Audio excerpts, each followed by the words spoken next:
Good morning all of you. चलिए आज कुछ और एरर्स देखते हैं। जैसे हमने अभी तक के क्या किया है, पुराने कुछ एरर्स जैसे प्रोनाउन में के क्या एरर आते हैं, नाउन के क्या एरर्स आते हैं, वो हमने लगभग ऑलमोस्ट सीख लिया है ना। अब हम आज सीखने वाले हैं वर्ब के अंदर भी बहुत सारे एरर्स आते हैं। छोटे छोटे से एरर होते हैं बट उसको हम करते हैं तो हमारी बिग मिस्टेक जैसी हो जाती है, एग्जाम में नंबर कट जाते हैं। तो उनसे बचने के लिए हम कैसे करें, तो हम बिल्कुल छोटे छोटे एरर्स को समझते हैं और अपन कोशिश करते हैं कि वो एरर्स हम बिल्कुल भी ना करें, ठीक है ना। I am Shrimati Pushpalata Chaudhary. अब मैं आपके सामने हूँ और अब एक नए चैप्टर के साथ हम सीखने वाले हैं कि वहाँ हमें प्रॉपर वर्ब लगाना है, कहाँ नहीं लगाना है, ठीक है ना। छोटे छोटे से चले आपस। सबसे पहले तो देखो, मैं बोलती ना कि मैं पुष्पा, मैं और साथ ही साथ मेरी बहनें आ रही है, तो अपन ने हमेशा पढ़ा हुआ है कि प्लूरल लगाते हैं बहनों के लिए। लेकिन यहाँ पे ध्यान रखना है, ये जो एज वेल एज है, ध्यान से सुनना, ये जो एज वेल एज है, इसमें जो सब्जेक्ट को महत्व दिया जाता है ना।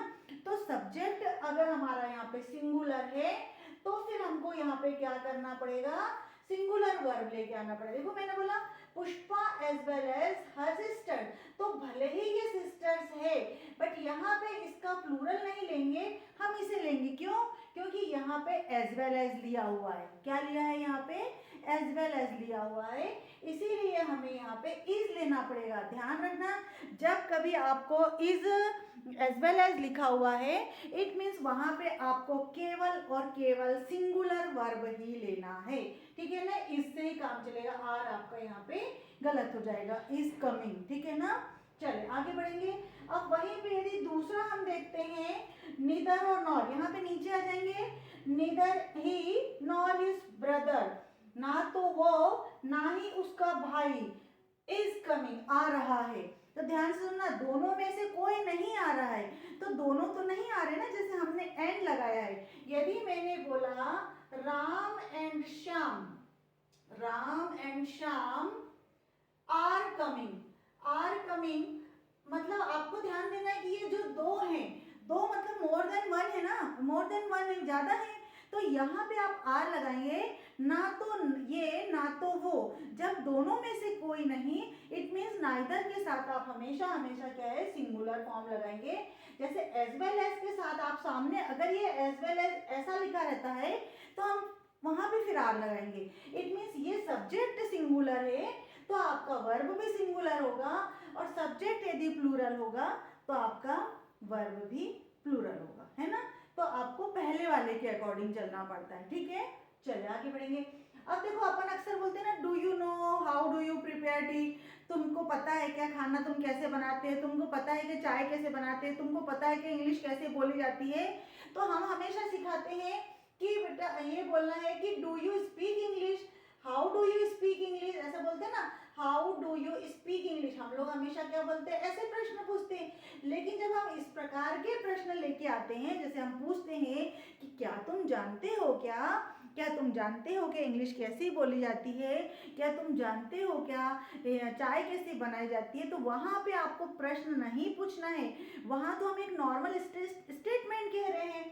तो हम वहाँ कहेंगे do you know how do you prepare T, ये आपका बिल्कुल गलत हो जाएगा। यहाँ हम कैसे कहेंगे how to prepare tea, do you know how to prepare tea, do you know how to speak English, do you know how to cut chop vegetable, do you know how to prepare coffee. It means आपको वहाँ do यानी helping verb आपको नहीं लगाना है। Clear हो गया? यहाँ पे आपकी बातें क्लियर हुई क्या? ये क्लियर हो गया कि ये आपको हाउ डू यू डू गलत हो जाएगा, हाउ डू यू प्रिपेयर गलत हो जाएगा, हाउ के बाद में टू सीधे कर दो, ये ट्रू इन्फिनिटी का काम करेगा, है ना। बनाते हैं आपको, ठीक है। अब देखते हैं, द शिप वॉज ड्रोन्ड और सैंक। ध्यान से देखो, डूबा हुआ था मतलब जो शिप था वो क्या था, डूबा हुआ था। तो ध्यान रखना है, दोनों का मतलब होता है डूबा हुआ या मतलब थोड़ा सा पानी में छुपा हुआ। तो ध्यान रखना गाइस, दोनों का मीनिंग होता है।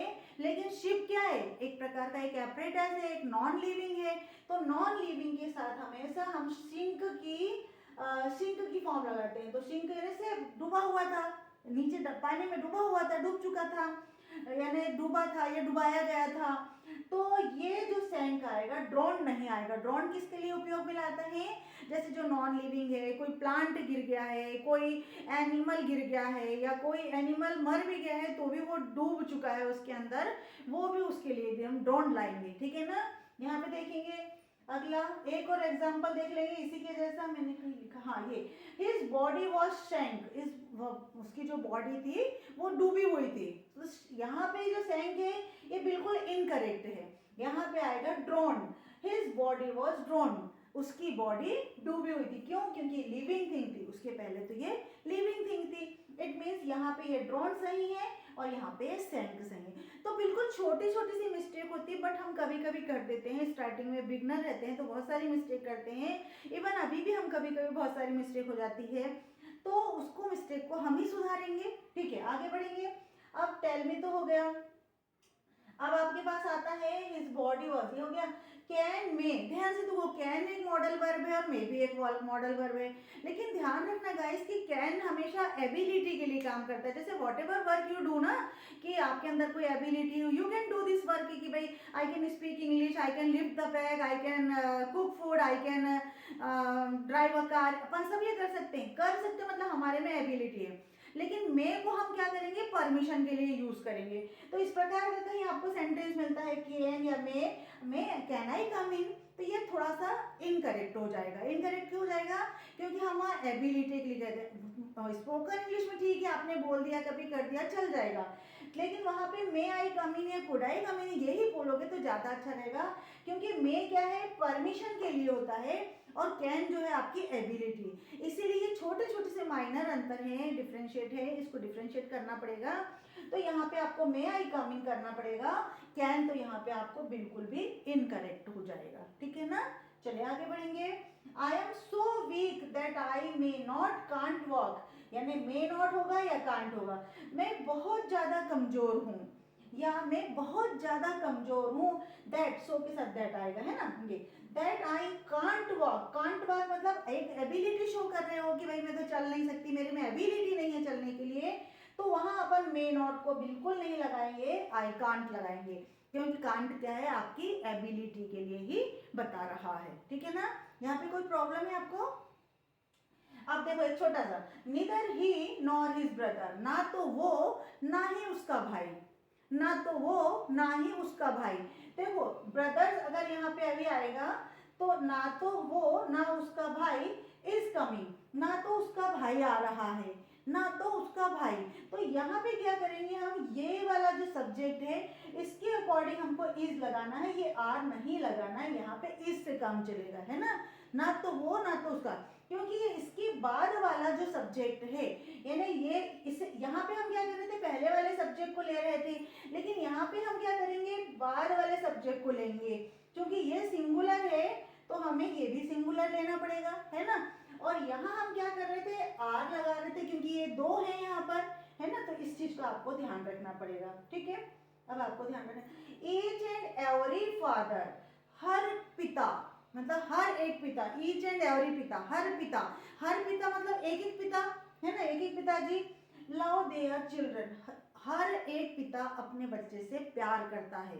तो ध्यान रखना कि अगर ईच और एवरी आ गया है तो ये हमेशा हमेशा सिंगुलर को शो करता है।